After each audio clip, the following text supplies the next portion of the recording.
नंबर 3 सफा 425।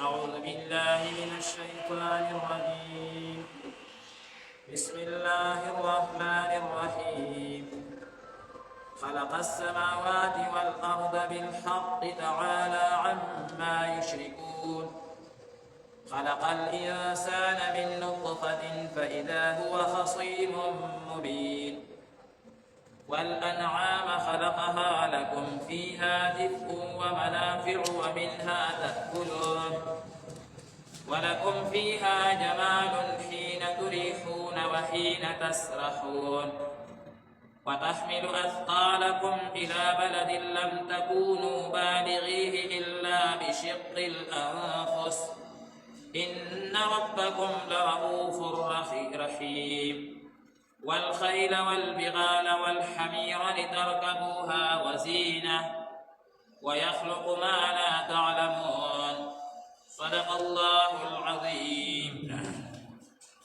بسم الله الرحمن الرحيم خلق السماوات إذا قال الله أسماننا والأرض أو اسمك بالحق فحكم السرى تعالى يريد الله تعالى عما يشركون نغسنا جدي وسر شركان جوري خلق الإنسان فداق الله إنسان من نطفة تمنيد أبونا فإذا هو فسناقها نشوهها خصيم مبين جقر ما أخكارا والأنعام أو ساروي خلقها أغافي ذكردي لكم تصدقها فيها لساروكي دفء قرم جامدا ومنافع أو خيديني ومنها أو سندها غينا تأكلون تاسخري ولكم فيها أو تصدقها فديكي جمال خايست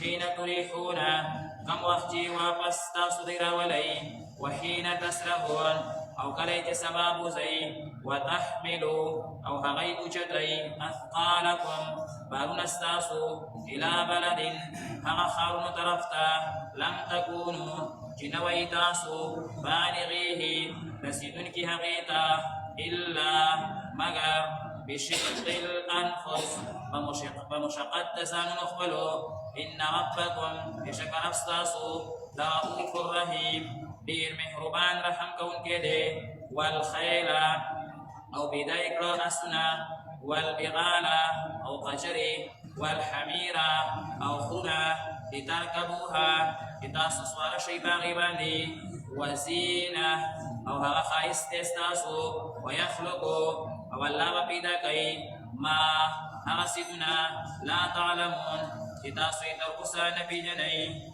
بسم الله الرحمن الرحيم مذکورہ آیاتونو مبارکو کې الله تبارک وتعالى په مختلفو طریقو سره د خپل قدرت نخي او دلایل هغه ذکر کوي او دا ټول نخي او دلایل د الله تعالی د قدرت هغه دي چې هر انسان عقل په دې باندې باقاعده پوهیږي.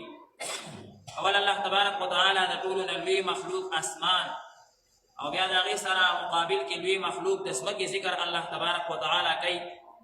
الله و انسان وګوره خلق السماوات والارض بالحق دا ځمکه او اسمانونه دا ما پیدا کړي بالحق معنا په دې کې یو لوی حکمت دی یو لوی کاریګري پکې پرته ده یو لوی کمالات په دې کې هغه الله تبارک وتعالى ایښي دي او ځینې مفسرین حضرات دا ترجمه کوي خلق السماوات والارض بالحق الله و ځمکه اسمان می پیدا کړي انسان په دې کې د تحقیقات کوه ځان ته پکې د معاش لارې هغه ګوره ډېر خلک لګیا دي په ځمکه کې ځان ته د معاش لارې هغه ګوري کارونه پکې کوي کروندې پکې کوي په غرونو کې کارونه کوي په غرونو کې سورګان کوي ډېر دریابونو ته ورکوز شي دا د ځمکې حصه ده هلته نه ځان ته جواهرات هغه را پیدا کوي او ځینې په اسمان کې لګیا دي ځان ته د معاش لارې هغه ګوري دا ساینسدانان فلکیاتو والا بره اسمان ته خیږي د سیاراتو انکشاف کوي سیارات هغه ګوري په هغې کې بیا قیمتي څیزونه راغونډوي او په هغې کې تحقیقات کوي دا ټول منع نه دي. الله تبارک وتعالى فرمایي انسانه کوا اسمانونو ځمکو کې تحقیقات کوا او د دې د حکمت په نظر باندې ګوره دا ټول جایز دي خو چې کله انسان په دې کې دا سوچ کوي چې دا هر څه الله پیدا کړی او په دې کې ډېر لوی حکمتونه پراته دي د الله تعالی سره د تعلق جوړېدو. یہ ټوله دنیا کې اسمان ځمکه کې انسان سوچ کوي نو باقاعده د ده به د الله تعالی سره تعلق هغه جوړ شي. اوس کوم دی یو ساینسدان دی هغه بحري سفر کړی دی سمندر کې دننه هغه ورکوز شوی دی. هغه وایي بیا داسې ځای ته زه ورسېدم چې هلته کې بیا هېڅ هم کار نه کولو، یعنې دا دنیا چې څومره آلات ما دا سره وړي وو هغې کار نه کول، خو لیکن هلته کې ما وایي د سرو زرو غرونه ولیدل. د الله تعالی قدرت ته وګوره، په سمندر کې دننه د سرو زرو غرونه، د سرو زرو باقاعده ما باقاعده معلوماتو کو د سرو زرو غرونه په سمندر کې دننه الله تبارک وتعالی پیدا کړي. اوس انسان په دې کې ورکوز شي او سوچ پکې وکړي او ویني په خپلو سترګو باندې الله سره تعلق نه جوړي. چې الله تعالی څومره عظیم ذات دی. سمندر کې دننه د سرو زرو غرونه الله تبارک وتعالی پیدا کړي دي. د سرو زرو کاڼي دي وایي پکې باقاعده هر څه پکې باقاعده شته. د الله تعالی جواهرات قسمه قسم څیزونه تعالی عما یشرکون. او خلق الانسان من نطفه، الله تعالی و انسان خپل ځان ته سوچ کوي دمه د یو ګنده اوبو نه پیدا کی او داسې اوبه چې د انسان د بدن نه خارج شي بیا هغه سبق نشي ویلی. داسې اوبه چې د انسان د بدن نه خارج شي مسجد او مدرسې ته او قرآن مجید ته لاس نشي وړی. داسې ګنده اوبو نه مې پیدا کی. استاد پکار وه چې دومره بېکاره سیز نه مې دومره اعلی انسان پیدا اعلی انسان پکار دا ده چې تا زما خبره منلی وې، تا زما قرآن مجید منلی وې، لیکن فاذا هو خصیم مبین زما سره بحث او مباحثه زما قدرت نه ماني. دا کافرانو ته الله تعالی وایي. او موږ مسلمانانو ته الله تبارک وتعالی خطاب کوي چې کوم زموږ غوندې بېکاره وي او هغوی د الله تعالی احکامات نه پوره کوي. د الله تعالی و انسانه سوچ کوه. او دې کې دې طرف ته هم اشاره ده چې الله تعالی و انسانه ته مې ډېر بېکاره ګنده اوبونه پیدا کړی. تکبر مه کوه، تکبر د الله سره تکبر مه کوه. په تکبر باندې انسان ډېر الله تعالی ډېر خفه کېږي. ابن عباس رضی الله تعالی عنه فرمایي چې هغه انسان ته تکبر څه مناسب دی چې دوه ځله د ګنده ځای نه راوتلی انسان دې سوچ. علي رضی الله تعالی عنه فرمایي چې انسان ته تکبر څه پکار دی چې اعلی خوراک هغه د چینجي، اعلی خوراک د مچۍ ګندګي ده. اعلی خوراک د انسان شهد دی که نه، او دا د مچۍ ګندګي ده. مچۍ چې غولو کړي هغې نه څه پیدا کړي؟ شهد جوړ شي. او اعلی لباس د ده هغه د چینجي چې کوم دی نو هغه غول او ګندګي ده.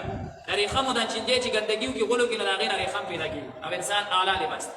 تکبر انسان سره مناسب نه. الله تبارک وتعالی د دې آیاتونو په آخر کې فرمایي دا هر څه مې تا ته پیدا کړي دي زینت دپاره استعمالوه. دې نه ته چې کوم دی نو زینت حاصلولی شي. زینت اخیستل جایز دی خو تکبر ناجایز دی. او داسې الله تعالی وایي والانعام خلقها، ځناور مې درته پیدا کړي. لکم فیها دفء، د هغوی د وړۍ نه ته د ګرمۍ د یخنۍ دپاره ګرم څیزونه جوړی. دا څومره وړۍ چې د ځناورو دا سرمن چې د ځناورو دا څومره ګرم کوټونه موږ استعمالو، ګرم بوټان استعمالو، ګرم واسکټونه استعمالو، دا ټول د هغې نه پیدا کېږي. دا الله تعالی وایي د هغې نه پیدا کېږي. ومنافع، نور منافع دې نه ډېر زیات دي چې دې نه خرڅوئ او قسمه قسم پیدې ته حاصلېږي. ومنها تاکلون، د هغې غوښې خورئ، د هغې پیس کوئ. ولکم فیها جمال، او دغه شان د چا چې ډېر مال وي د هغه دپاره حسن هم دی. یو کس سره چې 40 او 50 ګړې وي، 100 ګړې وي ورسره حاجي، او 40 50 او 100 اوښانې وي، څومره خوشحاله وي. غواګانې او بیخې وي حاجي، څومره خوشحاله وي. حین تریحون، کله چې ماښام هغوی واپس راځي او مړې وي انسان سره خوشحاله. وحین تصبحون، وحین تسرحون، او سهار چې کله دی چېرته دي. او الله تعالی وایي دې نه علاوه د ځناورو کې دا پیدا هم ده وتحملو اثقالکم، ستاسو بوجونه وړي الی بلد داسې شهرونو ته لم تکونو بالغیه چې تاسو وړی نه شئ مګر تکلیف سره. اوس هم دا اوښان دا قچر داسې علاقې شته چې هلته ګاډي کار نه کوي. خاص کر زموږ په پاکستان کې دا د پامندو علاقې شوې، دا د وزیرستان دا غټ غټ غرونه دي، هغې باندې اسونو قچرو خرو باندې باقاعده سامانونه هغه وړي. دا شان د عربو کې اوښان پکارېږي. هلته شګه ده، شګه کې بل ځناور کار نه شي کولی، ګاډي پکې نه شي تللی. شیخ حسن جان صاحب رحمت الله علیه به فرمایل داسې شګې دي ګاډي پکې روک شي، اړو پتې ونه لګي چې کوم خالاړو هېڅ داسې د شګو سمندرې دي باقاعده هغې کې پته نه لګي. اوښ پکې باقاعده سفر کولی شي، اوښ پکې هر څه هغه وړی شي. الله تعالی وایي دا مې تاسو لپاره دی. ان ربکم لرؤوف رحیم. والخیل، الله وایي اسونو ته وګوره، والبغال قچرو ته وګوره، والحمیر، دا ټول لترکبوها، په خر اس کچر ټولو باندې سواري کېږي. وزینه او حسن، الله تعالی د انسان یو حسن زینت الله تعالی انسان د پیدا کړی په اسونو کې. اسونو کې قدرتي حسن خو چا سره چې اس وي هغه خپله ورسره ښایسته ښکاره کوي. او اسونه چې بیا ډېر وي ډېر حسن او زینت پکې الله تعالی پیدا وي، تا ته پیدا کړي. الله تعالی وایي ویخلق ما لا تعلمون، الله وایي نور څیزونه هم پیدا کوم د هغې علم او پوهه لا تاسو سره نشته. دې کې دو خبرو دا لږ سوچ کول پکار دي. نمبر 1 خبره دا ده چې الله تعالی وایي اسونه او ځناور دا مې تاسو ته دې لپاره پیدا کړی چې تاسو په دې سره زینت حاصل کړئ. مفسرین حضرات د دې نه دا مسله وباسي چې وایي زینت حاصلول، حسن حاصلول، یعنی ځان خشنه کول د شریعت د دایرې نه لاندې دا جایز. اعلی کپړې انسان واچي، اعلی واسکټ واچي، اعلی بوټان واچي، اعلی پټکې وایي، اعلی ټوپۍ په سر کې قیمتي، هیڅ مسله نشته. دې کې څه ګناه نشته. ګناه په دې کې کله پیدا کېږي؟ ګناه په دې کې اله پیدا کېږي چې انسان په دې سره تکبر شروع کړي. دا د ما جامي او بل د چې کوم ځایونو بیا سپک کړي چې انسان په هغې کې تکبر شروع کړي او بل سپک وګڼي او یا په حرامه طریقه باندې، نو بیا به دا ناجایز. په حلاله طریقه سره یو انسان اعلی کپړې چولی دي او د بل کمزورو کپړو ته سپک نه ګوري. په حلاله طریقه باندې یو انسان اعلی بوټانه چولی دي او د بل معمولي بوټانو ته سپک نه ګوري، د بل هم خیال ساتي. اعلی طریقې سره چې کوم دی نو ځان ته په حلاله طریقه یو واسکټ جوړ کړی، یو ګاډۍ اخیستې، یو بنګلې جوړه کړې، جایز. شریعت خدا نه وایي چې تاسو چې کوم دی نو ټول عمر په جونګړو کې اوسېږئ او یا چې کوم دی نو دا دوی خلکو جوړ کړي دي. تابعینو په دور کې هغه چې کوم دی نو باقاعده جوړ شوي دي.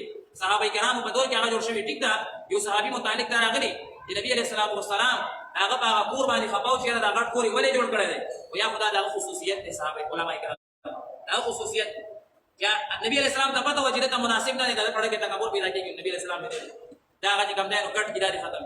یا دا چې نبی کریم صلی الله علیه وسلم په دور کې غریبۍ ډېرې زیاتې وي. نبی علیہ السلام دې مناسب دا و چې کمزورې کورې جوړ کړی وی، نورو ته دا پیسې ورکړی نور. اوس که دې زمانه کې څوک غټ کور جوړ کړي نو مانه نه ده، خو دا نه چې په هغې باندې تکبر وکړي، په هغې باندې چې کوم دی نو ناجایز کارونه وکړي یا حرامې طریقې سره حاصل کړي او بیا جوړ کړي، بیا هغه چې کوم دی شریعت منع کوي. یعنی عام طور سره علما د دین هغه چې کوم دی نو منع نه کوي. بله مسله الله تعالی دا ذکر کوي چې ویخلق ما لا تعلمون. الله وایي آینده کې به داسې څیزونه پیدا کېږي د هغې پته تاسو ته نشته. نو علما کرام فرمایي چې دا اوس څومره نوي ایجادات کېږي د دې پته اولنو خلکو ته نه وه. دا ټول قرآن مجید کې دې ته اشاره وشوه. لکه اوس چې څومره مثلا ګاډي جوړ شوه او څومره چې کوم دی نو قسمه قسم جهازونه جوړ شوه او څومره قسمه قسم راکټ هغه جوړې شوې، څومره قسمه قسم ایجادات وشو نوي دا مخکینو خلکو ته پته هم نه وه، الله ته پته او مخکې به نور هم کېږي. ښه ویخلق ما لا تعلمون، قیامته پورې به نور ایجادات کېږي د هغې علم اوسه پورې موږ ته نشته. موږ نه پوهېږو چې عمل څنګه وي، ځکه عقل خو دې ځای کې وایي چې انتها ته ورسېده، ګوته ګرځوه او دنیا معلوموه. په یو ګوته ګرځولو باندې جهاز عمل وشي. دا جهاز ټول چې کوم دی نو ولې پایلټ خو دې لارې ته خو نه ګوري او دې فضا ته خو نه ګوري او کمپیوټر ته ګوري او ګوته چې کوم دی نو لګیا دی ګرځي، یو دی ټک ورکوي نو داسې کېږي. بل دا الله عجیب نظام دی او عجیب کار دی. اوس عقل خو وایي چې دا به بسي، الله تبارک وتعالی وایي نه پیدا کېږي. د دې نه په مخکې باندې هم تاسو ترقي کوئ. ویخلق ما لا تعلمون، هغه څیزونه به پیدا کېږي چې د هغې تاسو ته لا پوهه هم نشته، لا خبر هم نه دی راغلی. بهرحال دا ټول د الله تعالی د قدرت نښې